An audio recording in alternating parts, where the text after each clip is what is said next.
watching and listening to Conscious Evolution Media, shifting global consciousness at consciousevolutionmedia.com. Today's podcast is brought to you by Kids Talk Foundation, a global nonprofit organization providing youth advocacy, television programming, and training services in the United States, along with comprehensive medical and educational services for the developing world, most recently in Kenya, Africa, where Kids Talk Foundation provides a feeding program, medical care, and educational services to over 1,300 young people each day. Please help our youth and place your donation. Go to www.kidstalk.org. Are you in the entertainment industry? If you answered yes and you want to promote yourself, your passion, and profession, check out Creative Independent Artist magazines at CIAartists.com. Endorsed by Kids Talk Foundation worldwide. You can hear shows from Real Coaching Radio TV network while on the go with Stitcher Smart Radio. Stitcher is a free news and talk mobile app available for your smartphones, smart TVs, and cars. And when you download Stitcher to hear shows from Real Coaching Radio TV network, you have a chance to win some money. Downloading is quick and easy. Just find Stitcher in the App Store. Download it. It's free and just takes a few seconds. Then, during registration, hit the promo code box and enter RCRN to get automatically entered to win $100. The latest episode of the shows will be waiting for you in your favorites. You'll get access to lots of other amazing shows too. Always available to you on demand. No syncing. It's Stitcher Smart Radio. Don't forget to enter promo code RCRN when you register at www.stitcher.com/RCRN. Maxed Out Money Hour is your internet TV program all about money and what makes it go around to have it work for you, or not. Host Ninon and Coach Steve will be featuring informative interviews with financial companies, CEOs, and executives, providing insights into the financial world and their products, services, operations, and an outlook for our financial future. Here are your hosts, Ninon and Coach Steve.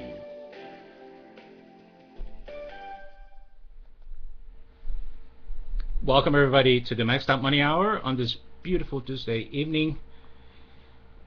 And I'm your host, Coach Steve Toth, and normally I already would have Ninon with me, my co-host, but she's having some internet issues, so we'll put her back in when she's ready and available.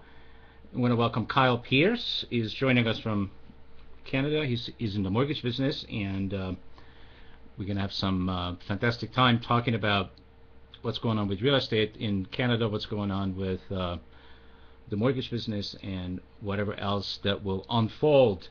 So welcome to the show, Kyle. Hi, thanks for having me, Steve. It's great to be here. It's unfortunate only two of us so far, but I'm sure we'll be joined in no time. Oh yeah, it always happens. We'll see. Actually, I see her that she might be available now, so we'll put her back in. Excellent. Hey, Carl. Hi, how are you? I'm what you call the missing link. You didn't miss much. I did, what did I? Well, no. I must have missed something. Oh no, just the introductions. Oh, that was good. So, how are you guys? Not too bad. I'm doing quite well. It's nice that you finally made her in there and right in time. Well, it's actually, I don't like to give up. I'm one of these people, the tenacity keeps moving. Hey, Steve, what's up? Well, I was checking to see what's going on in the market, specifically the mortgage market, because of our guest this evening, and I'm finding that it was announced today that 10 major banks agreed to pay $8.8 billion to settle some federal complaints that the wrongful foreclosed homeowners for their suffering. Now, the article doesn't say what happens with this $8.5 billion. Do you know? That's funny, Steve. I have the same article up. I have exactly the same thing here. Foreclosure settlement a win for big banks. Banks are getting lucky. Yeah, but it's the... Carl can maybe answer this one. No. Banks are not getting lucky. This is very unlucky for them. The banks have got to give it back to the homeowners, right? Well, it doesn't say. It just says that the feds did some investigation, some audits, and found that approximately, who knows, 30,000 or more homeowners were foreclosed on incorrectly. Yeah, more than that actually, and I could be one of them. Or maybe more than that. I could be one of them. But the article doesn't say what the feds do with the money. Yeah, but nobody ever says what happens with the money. I mean, come on. We know what they do with it. They spend it.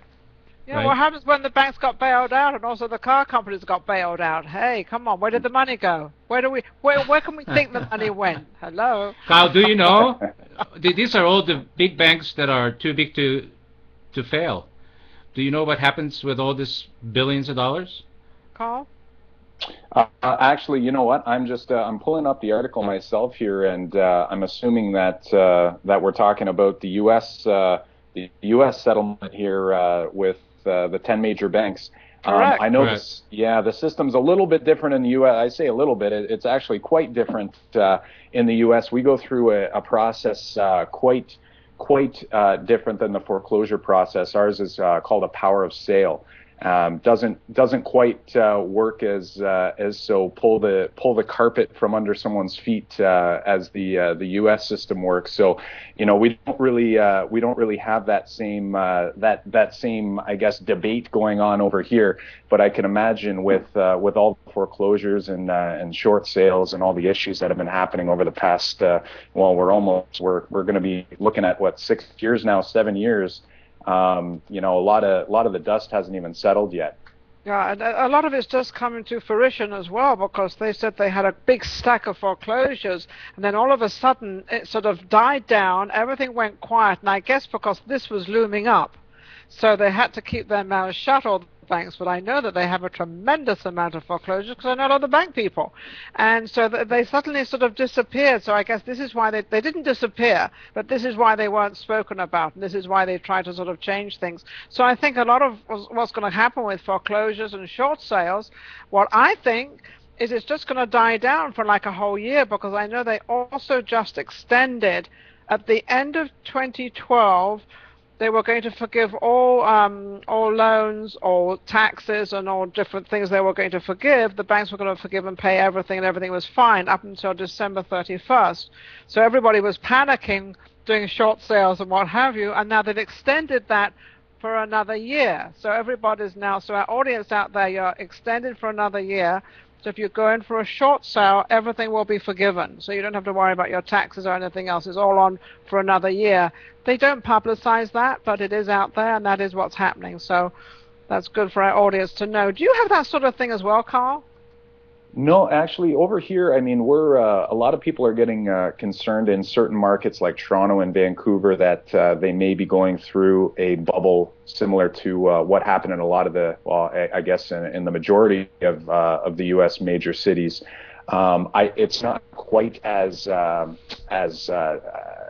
deep or as prevalent as we might have seen back in 2007.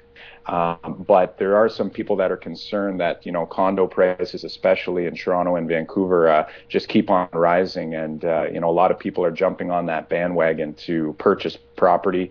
And you start to wonder whether they're purchasing for the right reasons anyway. And how would they find out if they are purchasing for the right reasons or the wrong reasons, or get the carpet pulled underneath their feet again? Absolutely. Well, and you know what? I think at the end of the day, if you're purchasing just, hoping that by the time the construction is complete, and looking to flip at that point, you could be putting yourself in a bad spot. So in the next couple of years, it'll be interesting to see what's happened. Mortgage rules have been changing in Canada. The government has been regulating what you can mortgage, the amount you can mortgage up to. And especially if you're trying to do an home equity line of credit, the government's now reducing the amount that you can take out of your current property. So they're trying to keep the equity in homes rather than people, increasing their debt, as obviously our neighbors to the south have experienced as well. I'm surprised you're still talking about an equity line of credit. is that still floating around? We can't get one in America, that's for sure. So when you say equity line of credit, it's like, ooh, I'm moving to Canada. Yeah, absolutely. You know what? Up to 80% was the original rule, and then back in the summer they reduced it for all the national banks to reduce that down to 65%. So while it's still available to you, most of the people who are looking for your home equity line of credit, a lot of times they don't have enough equity in their home anyway. So, it's not only hurting, I guess, our industry, but more or less it's slowing down the market as well. We used to have cashback mortgages that would cover a down payment, and now only credit unions over here can still offer that product. So now the minimum would be a 5% down payment for a mortgage, which is still very low, especially if you're in a market that isn't booming like Toronto or Vancouver. What was that, 5% down? 5% down. Steve, can you believe that? We're like 20, 30% down. Yeah, other than if you do an FHA loan. But, yeah, I mean, here the banks are completely changed their tone. They used to give money for mortgages for anybody that could just sign their name, and now they are very strict, and the underwriting rules are just outrageous. So all of the products that used to be around, like negative amortization loans, are gone. Yes. And I don't know if you have that over there, Kyle. We have something similar, but you don't hear of them too often. I mean, when you hear negative amortization, immediately, people are thinking that it must be from the U.S. But the funny thing is when we have clients, that I feel embarrassed. I want to disappear. I have nothing to do with any of this. We're not in much better shape, because when you're still having quite a few, the most popular webpage on my homemortgageontario.ca website, we have a lot of informative content for people who are just looking into purchasing a home for the first time, how mortgages work, the different types we have. And the most popular page that we always have are the no down payment mortgage page. And the people who are requesting them typically are people who have poor credit. So the one I guess positive with that product, and there's only one lender in my province, Ontario, that offers it. The one positive is that you do need to have very, very good credit in order to have that product. So essentially, they're trying to market that product to people coming out of school with school debt. But if you have credit card debt, if you have no assets, if you have a low credit score, then that product, you won't be considered for that product anyway. So a lot of times people who are contacting me, I can't do anything for them anyway. But it's like dangling a carrot in front of your nose. The whole thing is that you can have all this, but you've got to have this, this, and this. Nobody has it anymore. And also, Carl, I wanted to find out a little bit about what you do. You're in the mortgage business, and I was reading a bio and everything, and you do a lot of mortgages and a lot of buying in the U.S., people from Canada buying the U.S., So is this because of the down payment? What's going on here? You seem to be in a good place with your mortgage company. You know what? The big thing, and many Canadians now are just finally getting on board. But a couple years ago, when the U.S. was going through their housing crisis, and I know that you're still kind of coming up in a lot of areas, still coming out of the trough. I was looking at trying to get out of the stock game, and essentially I realized at one point that I'm putting my money in somebody else's hands to decide what they do with it. And a lot of times I questioned whether they knew what they were doing with it, and since it wasn't their money, what am I doing here, right? I'm looking at these games and saying, I understand how the market works, but I don't really know anything about these companies. So that's when I started thinking, there's an opportunity in the U.S., market's down.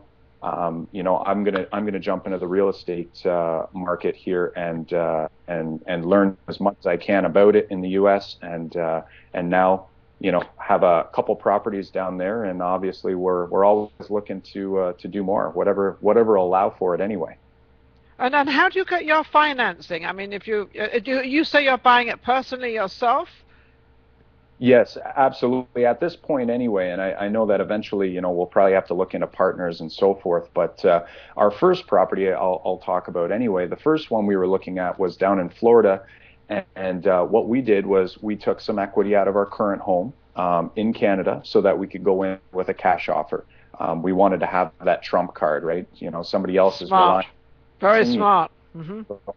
And here, we have it. Let's do this, and let's make it worth both our while. So that's how we purchased our first property, and we also at that point realized that there is one Canadian bank at the time who was banking in not only in the U.S. or not only in Canada but also the U.S. and that was RBC, and we managed, because of their affiliation in Canada, we were able to get a mortgage on our U.S. property. And what we did is we actually took the equity out of that Florida property so that we could then use that as, our next lump of cash to make our next purchase. So leveraging. And what was your down payment? I mean, not how much money, how much percentage? Yeah, the percentage we managed to take out was about I would say about 65% was what we were managing to take out. So about a 35% down payment if we were to go in and take out the mortgage, which in Canada a 35% down payment is astronomical. Yeah. But when you're a professional going in, it's a great opportunity. To at least take back what you came with, a percentage of it anyway, and either bring it back to Canada, do whatever you need to do here, or maybe roll it into another property. And there's one good thing about that. When you put a lot of money down and you rent it out, you've now got more money coming in. So you're actually making quite good money. You're making a good percentage on the money you took out of your house, the money you put down, and now you're getting it back on a great percentage.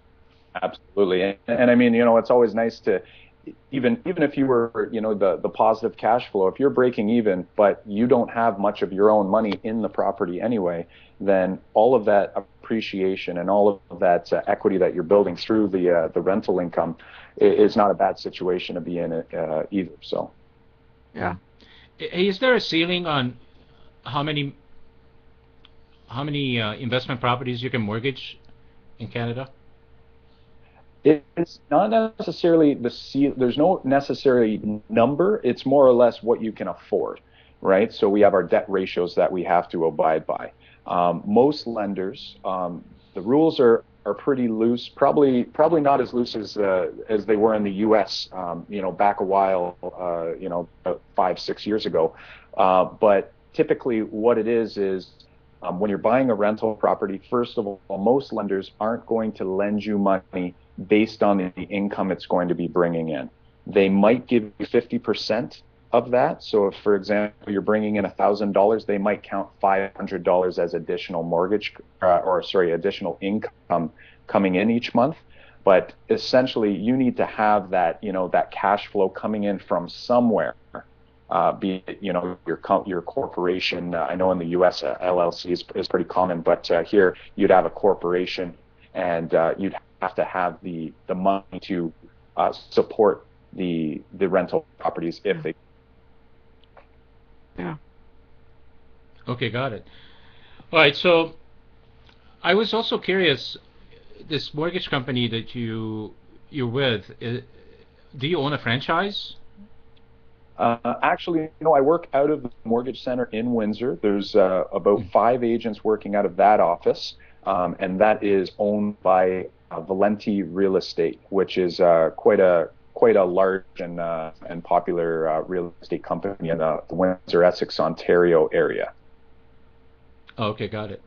So what's this Mortgage Center Ontario Mortgage Brokers? What is that then? Do you own that or? Yeah, the domain name homemortgageontario.ca, that would be my domain. That would be my essentially kind of like my business portfolio. In our mortgage brokers in Canada, How we work, we're all independent.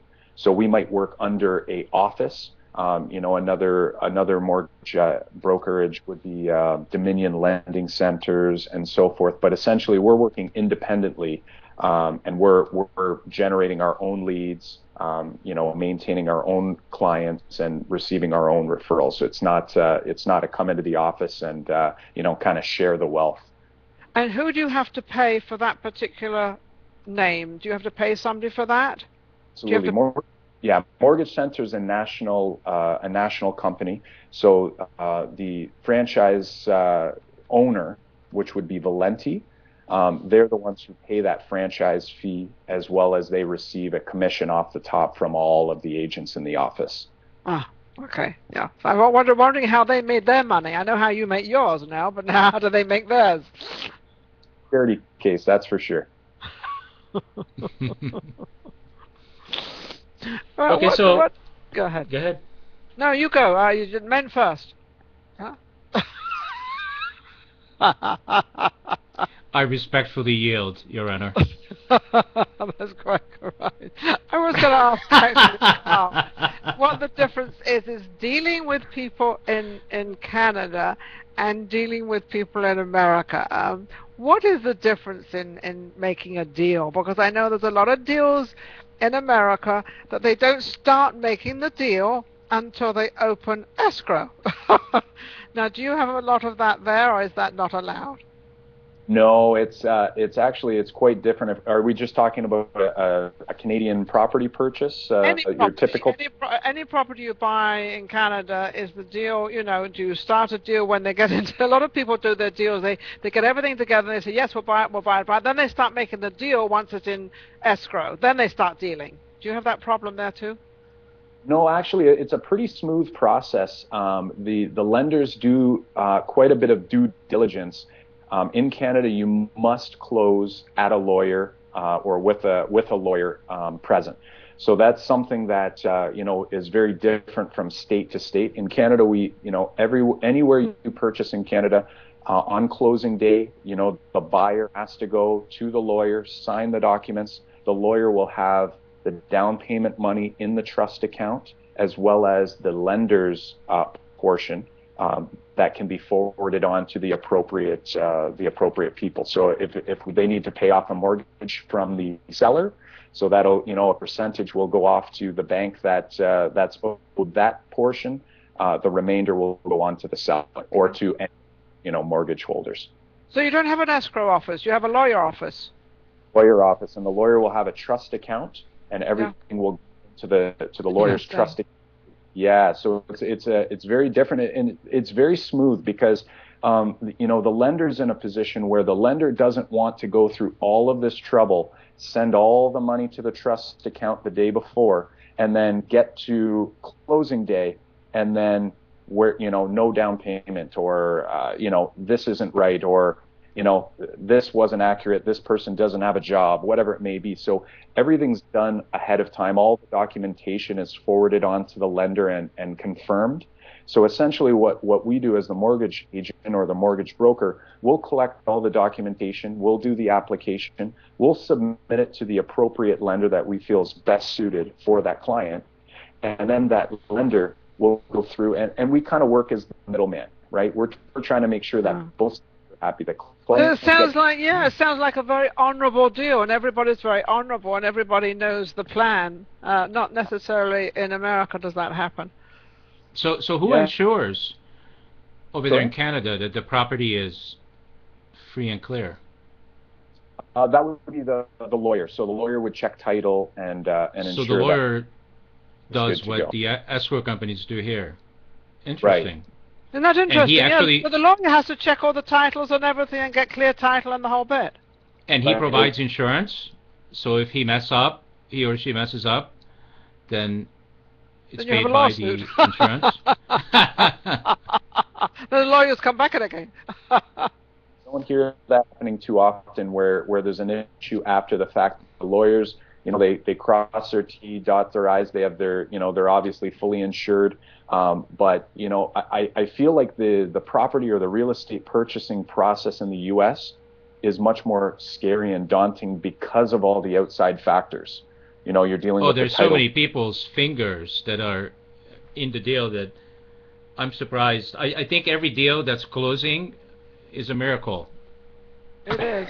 Well, look what's happening with the banks right now. Look at this big thing about the foreclosure settlement from the banks. So what was all that about? That's because they didn't take care of it at the very beginning. Everything went skew-whiff, and nobody cared. It's like people could go out there and buy houses that were not a dime down, and they didn't even check their credit or anything. Nothing. Yeah, our regulations are very strict. I mean, you know, some people dislike it. You know, other people like it. At the end of the day, I mean, we have, you know, we call it the big five banks in Canada. So, you know, we don't have, you know, a different bank on every corner, and they're not privately owned like in the U.S. where, you know, you can. There's so many banks. I'm learning new banks every day in different parts of the country. But, you know, if you're in Vancouver or if you're in Montreal, you have access to those same five banks. You also have credit unions. And, you know, some smaller online banks, but really those big five are all pretty much regulated by the government, and you know, the competition isn't there, which can be a negative thing, but at the same time, it seems like it's a much smoother process. You know, they haven't been tangled in as many lawsuits as you hear happening in the U.S., and you don't see, you know, that same fear of clients to the bank. Yeah, because I think often some families, you know, and you have to feel sorry for them. Their home is their home. They've worked all their life for their home, and they're sitting there and they think, do I own my home? Is my home underwater? Is my home going to be foreclosed? So they're always living a little bit of fear at the moment, but I think that we're getting out of that. But it's still a lot of people, especially the older people, that are fearful, that have, you know, all their whole life they waited for this and they got it, and now it's going to be taken away from them. And it's like, oh, dear. You know, nobody... The fact that people are told that they own their home is an illusion. Well, that's true. Nobody too. owns their home. Everybody's leasing until it's paid. Well, no. Wait a second. I got news for you. Nobody ever owns their home. Did you know that if you don't pay your taxes, guess what? I don't care if you've got a home. The government will own your home and sell it. You don't own it. Yeah, right. You know, and the scary part is, you know, obviously we do mortgage refinancing as well, and you know, you'll get particular clients coming in and they're looking to refinance, and you know, there's nothing wrong with doing that. There's reasons why you may need to do that. You know, a son or daughter goes to school, whatever it may be. But when you look into a person's financial situation and you see that they purchased the home 15 years ago and they want to re-am up to 25 years again at 80%, you know, you're just thinking, oh boy, you know, like, and at what point are they ever going to own that property? Just like you had mentioned, you know, you have the other end of the spectrum where people, they want prepayment privileges, they want to put down as much money as they can, and that's great. But they also have that other end where I don't think owning the property is ever something that crosses their mind or is even possible for them. You know, they just don't think it's going to happen. Well, also, but what's just gone on, and how many people have lost their money, now they're looking and saying, I'm going to take every dime I can take out of my home and do something else with it, because they're now looking, it's going to be taken away from me. This same thing might happen in another 10 years. So I'm going to take all my money, and I'm not going to be the American dream. Yeah, absolutely. And though, you know, that's the scary part. Hopefully something good. I hope so. I hope so. All right, so Kyle, what about this buy and sell network? This is something that you heading up? Yeah, absolutely. It all essentially started back when we wanted to buy our first property in the U.S. As you can tell from the differences we had mentioned, just the buying selling process here versus in the U.S. Very different, and it's very intimidating, especially to someone who, you know, is interested in it but not interested in it enough to learn about it, right? And what I found, one of the most difficult processes I found was finding a real estate agent that I could work with from a long distance. I didn't want to be flying in every single weekend. I can't work with him short distance. I can't. What with them doing? I was going to ask you about that. You know, with a big banker told me, David Johnson. He was the head of Bank America. He was like 10 million and up deals, and he said to my husband at that time, he said, never buy a piece of property you can't reach within half an hour. Right. And, so that's a dead, like you have to fly from Ontario, wherever you are, to Florida. What's it going to cost you? $1,000, couple of thousand to get there, and the hotel and the this and the that and everything else. Where's your profit? Absolutely. Well, and you know what? That's something scary. I mean, I don't have to fly. I could drive 20 hours straight and get there. And still remember your name, Kyle, afterwards? You're absolutely correct. It's one of those things where, luckily, I can fly straight out of Detroit because I'm in Windsor. We're a border city. We're the most southern city in Ontario, and we're right next to Detroit. We're actually south of Detroit. Imagine that, eh? We're south of the U.S., which is pretty incredible. But we can fly out of Detroit pretty easily, and coincidentally, I just drove my parents to the airport today so that they could fly down to the Port St. Lucie condo in Florida. But owning property in Florida does not, or at a long distance, does not have to be impossible if you have the right people in your court or on your side. And that's what this network is all about. We want to make sure that we get the professionals that are willing to go that extra distance, are willing to do more than a one-sentence reply in an email, or pick up the phone and just have that conversation, and not make the client feel like, so when you're flying in. That was the question or the response I just hated receiving. When are you flying in? And I didn't even want to reply to. Well, no, I don't blame you. Not even dealing with you, So we want to find the best realtors, the best. And now I actually had a client today. They're interested. They want to find great real estate lawyer that knows both sides of the border. So that's our next quest, is trying to bring in legal professionals that can assist our clients in finding their property and handling the details legally. Great. All right, so I also noticed today when I was just scanning the news that the real estate market is slowing down in Canada. How does that affect you?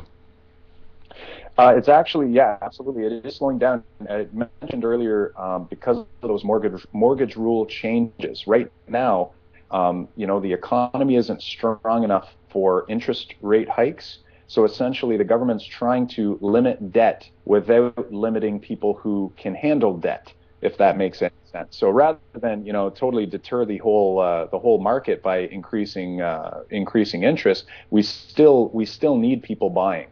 So what they've done is they've left interest rates where they are. So the prime rate in Canada is 3%. 5-year fixed mortgage rate, and that's something else we might want to talk about, the differences in the types of mortgages you can get. But the most popular would be a 5-year fixed, and we were offering up till last week 2.89% for a 5-year fixed mortgage, which was pretty incredible rate for Canadian standards. And essentially, with these new mortgage changes or new mortgage rule changes, as well as the scare in Toronto and Vancouver and the other big cities where that bubble that people are worried that may be forming, the market slowed a little bit. So on our end, obviously, that means you're not going to be receiving that same level of income, but it's a cycle, just like anything in the real estate market. What makes you, or why has it come up so late that you're hitting that now? We kind of had that, and we're going into recovery mode. You're going back down again a little bit. We never really hit that same bump in the road that the U.S. had experienced. We didn't have meltdown. We didn't have like a housing crisis. And I'm using Toronto. You mean you guys didn't buy our paper? Sorry? You guys didn't buy our mortgage paper? You guys are our friends, North. I'm sure, but we didn't experience it to the same extent that the U.S. did. Obviously, people who were into the thick of investing, especially internationally and outside our country, then yeah, obviously they were hit. And, obviously investments were hit, but we didn't have people, losing properties and like I said, a power of sale is like a foreclosure. Didn't have that same problem, and even housing prices didn't really take a hit at all. They slowed, but they didn't actually drop, especially as dramatically as in, Florida and Nevada and so forth. Yeah. You wanted to talk about the percentage and the mortgage rates and that. What did you want to talk about on that? Well, I do know that U.S., I believe you have options for longer terms on your mortgage. Yes, we do. Yeah, in Canada, long terms are not common. Here, typically a 5-year term is most common. At the end of 5 years, you either renew with your lender or you take your mortgage somewhere else. So as your amortization is increasing, how do people deal with the payments? You know what? It's one of those. I mean, we have government regulation where your debt service ratio has to be in check. But I mean, if there was, especially with interest rates right now the way they are, you have some people buying houses that can only afford the payment based on that current interest rate. In 5 years, those people may be the ones that are going to go, you know what, I need to refinance my mortgage rather than, start another term and continue, paying down. Are you telling me that you can't get a 30 or 40-year amortized loan? We can get, actually right now, the best you can do with less than 20% down. So there comes that key.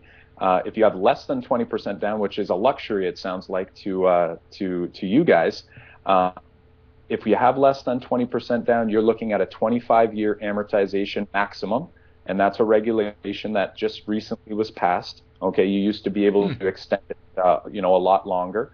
Now, though, if you do have more than that 20% down payment, you can do 30, 35, depending on, the lender and whether they're willing to do it.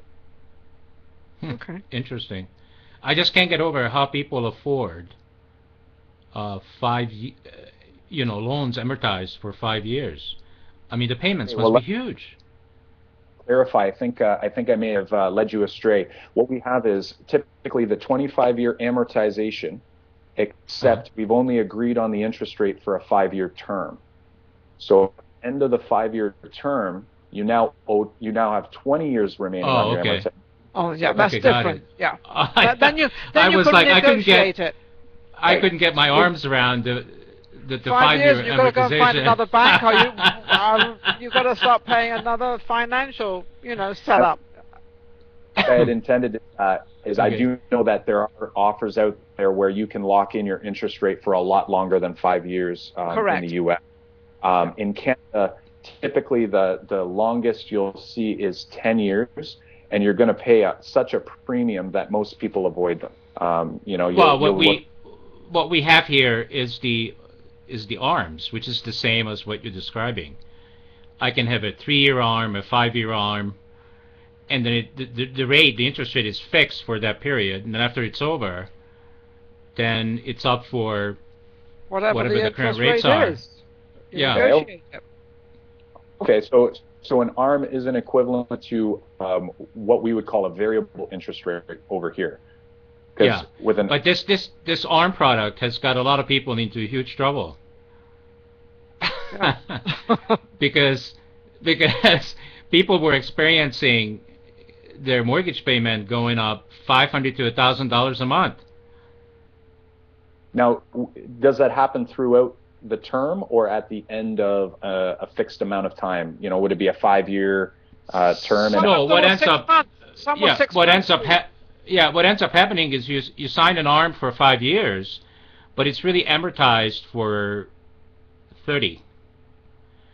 So after 5 years, whatever the interest rates at the current time, it will adjust. Now, if the market is such that we're going through this roller coaster, and when you did the ARM, you got a 4% loan, but now, 5 years later, rates are in the 8%, you're screwed. Yeah, and that's what we deal with in Canada. And I mean that, like I say, essentially you could call ours an ARM, because Same you know sort we of thing. Yeah, same thing. absolutely. So So- very Adjustable rate mortgage, basically. Yeah, there you go. So, Yeah. Carl, what kind of information can you give us to the benefits? Because this is quite unusual. You're in Canada buying in America. Is there any advantage for Americans to buy in Canada? I don't want to not support.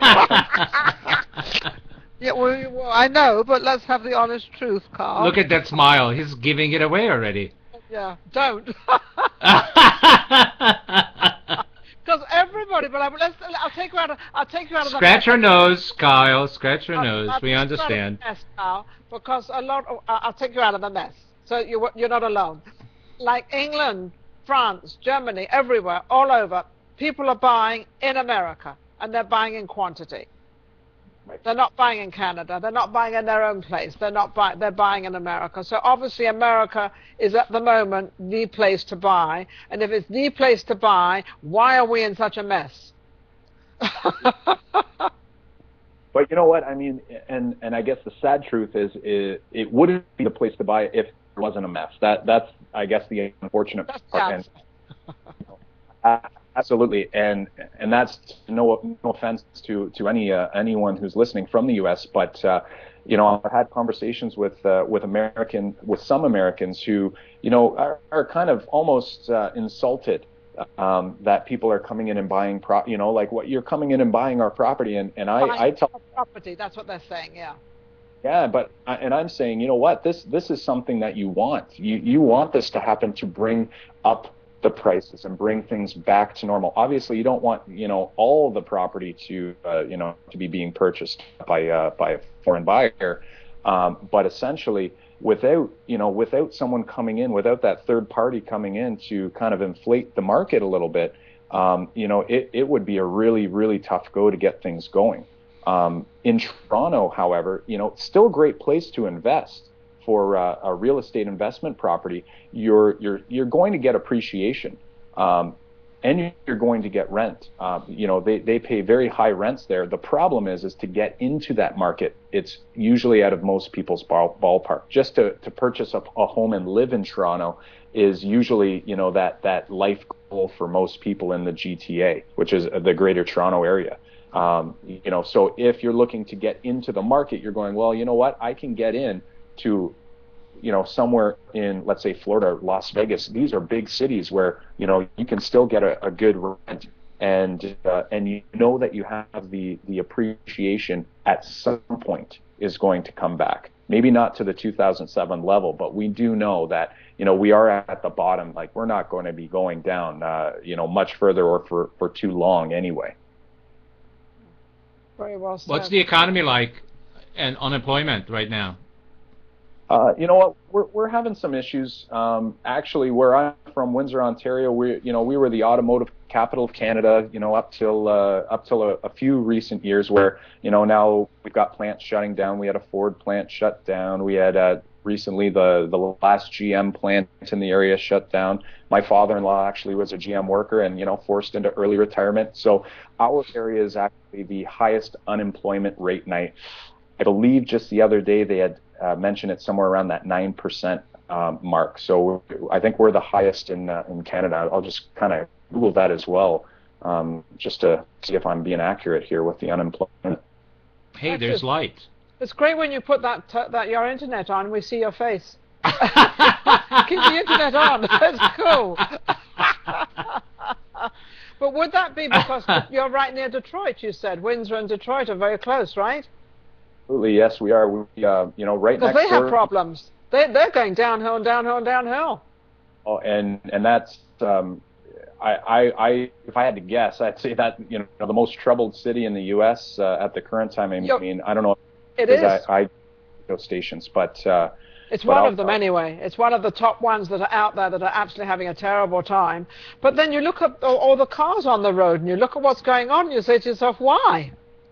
Yeah, exactly. And I mean, you know, it's an area, especially Detroit. When you look at Metro Detroit, you have, downtown Detroit, I should say, you do have some very wealthy businessmen coming in and trying to revitalize the area, but it's going to take so much time. One person can't do it. The owner of the Red Wings and the Tigers and, Mr. Illich, he's been helping out that city as much as he can, and he's looking to continue doing so.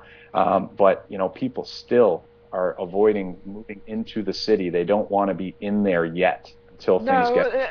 And it's funny when you talk about that, because we had that dilemma with the film industry in Los Angeles, because we were all going to Canada to do our filming, because Canada was subsidizing the film. They like 50%, 30%. They helped with the film for taxes and everything else, and so we had a lot of our filming was done in Canada. It came out of Canada, so we did the same thing. Now we're trying to get the filming back into Los Angeles. Yeah, absolutely. I do remember reading quite a bit about that. Places like Vancouver really putting a lot of money into developing studios and doing all kinds of things to try to, I guess, steal a little bit of that business. So who knows how long that lasts, but they've enjoyed it while they had it anyway. Well, yeah, they made that like bandits. They did good, but they deserve to be, because they gave us what we wanted in the film business. Absolutely. And you have to serve, and that's what you have to do. So, what is your challenge now, Carl? Right now, actually, my main focus is working on getting our Canada by South.ca network going. Right now, we have quite a few realtors in Florida. We're slowly bringing in California. What I'd like to see is a great realtor in every major metropolitan area in the U.S., and not just to help Canadians with their purchases. Anyone. It could be someone looking to move from Detroit down to Las Vegas, or whoever's looking out of town. It's really, really daunting, I should say, trying to get connected with the right person. Especially with the internet, it can be a serious. I might have somebody for you in Vegas. Excellent. I think I have somebody. I have a very, very good friend of mine. Actually, he is French, but he works here. And he's actually the French consul, the honorary French consul for Vegas. He's a young guy and wonderful guy. I'm going to get you two connected. Excellent. And you can probably find somebody in LA as well, and I can... Oh, I have loads in LA. Oh, I have somebody in LA that will do. And I can recommend somebody to you from Denver, and actually you could consider, just think about this, using our network to get the word out, to do this for you. Absolutely. That's the biggest. Yeah, the best part about this network, and we just experienced it the other day. We had a client dealing with one of our mortgage brokers in another province, and the best part about the network is there's a trust there, and you're finding these agents are trusting each other to send their own clients. A lot of times you get into a system or in a situation where somebody says, yeah, let's send each other clients, but you really don't know anything about that person, and you don't know, you don't want to send somebody blind. And people know in this network that, you've got the top agents, the top real estate professionals, and they're really looking for one thing, and that's to make sure that the client's happy. And in the end, the client's going to be obviously sharing that with their family and friends. And with the agent, and therefore you've got to have the agent. So through this program, Steve, I've now met Carl, and now I have the confidence of speaking to you and knowing you, and now I feel very comfortable in recommending you somebody in Vegas, and as you said, Steve, somebody in Los Angeles, and then Steve has someone in Denver. So there's a networking thing going right on, because we all now know each other. Absolutely. And what we're trying to avoid, too, with this network is I really don't want to have 20 agents for Fort Myers or 20 agents for LA. You only need one. That one person, that reliable source, because what happens, clients will go into a real estate website, even, Trulia, or they go into Zillow or Zillow or however you like to pronounce it in the Zillow. U.S. Zillow, I think. Is it Zillow, Steve? Yeah, Canadian. 80% of the realtors on the list are part-timers. Yeah, and not even just that too. There could be some incredible agents on there. The problem is there's so many. You might as well have just typed it into Google, right? And unfortunately, if you don't know them, if you don't know them, you're standing out as a problem, because there's a lot of realtors out there that do absolutely nothing. They put themselves on this multi-listing thing, whatever it is, and let it sit there, and they know they're going to get 3% or they're going to get 2%, so they don't do any work. Yeah, absolutely. And we've had, to be honest, we've had a couple realtors, and through referrals, and we were had confidence, and just through a couple, I guess, not so favorable experiences. I don't want to call it let go, but essentially it was just maybe this system wasn't right for them, because like I said, I'm very, very particular, especially on email replies, because it's an online network. If you're not an emailer, then maybe the network isn't fit for you, right? If a client is emailing you, they likely want you to email them back. Especially, you'll notice a lot of people that email, they won't include their phone number because they don't want to have that attachment yet. They want to feel you out. And if you're not... Oh, thank you. Now I know why. I get a few emails with no phone numbers, and I send an email back. Why did you not put your phone number? And I get very indignant. Like, what do you think I'm going to do with it? Put it on the Facebook and the internet and say, everybody call you? Now I know why. I never knew that.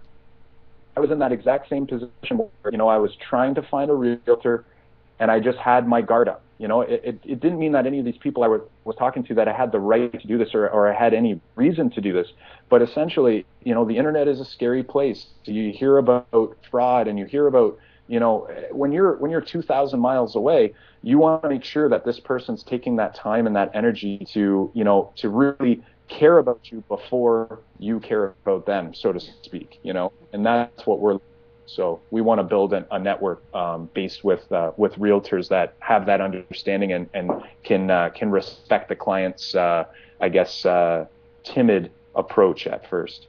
Well, we'll get that to you. Do we have a couple of things to say here, Steve? We have a company, yes, Credit Cleaned Up? Yes, we do. We have our duty to our sponsors. So one of our sponsors is creditcleanedup.com. Did you know that at least 42 million plus people in America have less than a 620 credit score?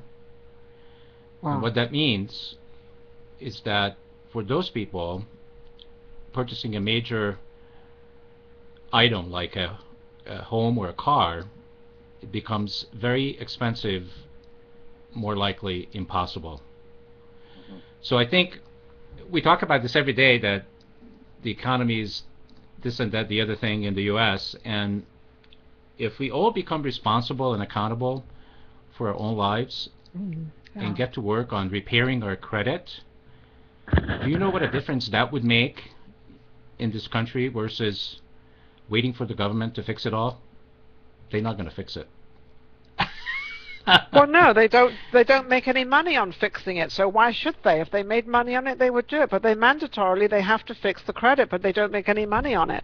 So with credit, what is it? Credit Cleaned Up. CreditCleanedUp.com, and they actually just told me today that now you can sign up and complete the whole process, opening up your credit restoration account on your own. So this is something we're finding also, Kyle, it's kind of interesting. We've been doing the show for a long time, that people are embarrassed to talk about their credit. Since you're in mortgage, you probably know what we're talking about. Absolutely. They don't want you to see how badly they mismanaged their finances or how they made mistakes. They kind of want to keep it to themselves, and well, they get embarrassed, Steve. I can understand that. They get embarrassed. Yeah, so now they can actually sign up at creditcleanedup.com all on your own and go through the process without talking to somebody if you don't want to talk to somebody. So you don't have, so in other words, you're saying they can sign up, sign everything out, and do the whole thing themselves without talking to anybody, which means they don't have to disclose their problem, which they don't want to anyway. Yeah. So it's still a secret, but they could actually find out. And they obviously have to get their credit first to find out what their credit is, and then they go to creditcleanedup.com, and then they can do it all by themselves. Or if they want to, somebody will be there to help them, right? Correct. I mean, they can always talk to somebody or use their help system within the website. Do you have the same problem, Carl, in Canada? I mean, we have credit issues. I really don't. I can't say whether it's better or worse, but I do notice though, clients who approach me with poor credit, usually what happens is I get that random online application in my email. No letter, no note from the interested client. Log into the system, pull the credit, and it tells you the entire story. And I never receive a reply back. I tried to call them and try to have that conversation and try to give some guidance, but it's like it's one of those things that it's an embarrassing. People aren't proud of it. It happens, and either they don't realize it until it's they're too deep, and then at that point it's more of an avoidance that I would say. So it sounds like this service would be great for not only American clients but Canadian clients as well. It gives them an option to get in, and then at that point maybe they can decide whether I really should talk to a professional and see what we can do. And it's all secretive. I'm sure they're not going to blur out who they are and what they are or anything about them. But and it isn't, it is embarrassing. But there's so many people have that problem. It shouldn't be embarrassing, but it's still a very personal thing because that's all your personal stuff. Your credit cards, your this, all the money you spent, which you probably shouldn't have spent. So you feel like you're irresponsible, and I understand that. All right, so we're coming up to the end of the show. So why don't we have Kyle let our viewers know, the live viewers as well as the people that are going to be watching on the archives, what your preference is for people contacting you if they have some. I mean, our shows are worldwide, so we reach even Canada. Yeah, absolutely. Even Canada, Steve. That's his joke of the night, my dear. Specifically Windsor. I love it. Okay, Carl, shoot it. Best method would probably be CanadaBuySouth.ca. That would probably be the best website. I think that would be most useful to people that are worldwide, because although it is Canada Buys South, I toss my own country's name in there, try to be proud. But essentially, it's a service that can be used by anyone, including Americans. If you're looking to relocate from New York to, I was going to say New York to New Jersey, that wouldn't really, you probably wouldn't need that service. That's not that far. You can drive there. Yeah. So what was that address again? The website's CanadaBuySouth.ca. CanadaBuySouth.ca. Okay. As well, with the email, there's an email link there as well, but it's info@CanadaBuySouth.ca, and the website's great. We have, like I said, only the best real estate professionals. If you are a real estate professional and you're listening and you think you'd like to be affiliated with a network like that's based on trust and hard work and dedication to the client, definitely feel free to reach out to us at CanadaBuySouth.ca, and hopefully we can help a few more clients.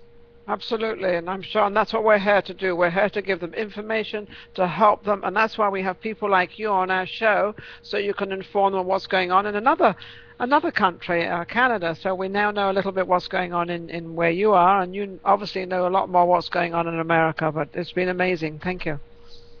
Awesome. Go to creditcleanedup.com and get into action, which is the only thing that makes a difference, and start repairing and restoring your credit. Other than that, we'll see you back here, same place, same time, next Tuesday, always at 9 p.m. Eastern, 7 p.m. Mountain, and 6 p.m. Pacific. Until then, have a fantastic week, everybody. Thank you, Kyle. Thank you, Ninon. Thank you, Carl. Thank you, Steve. Take care. See you guys. Take care.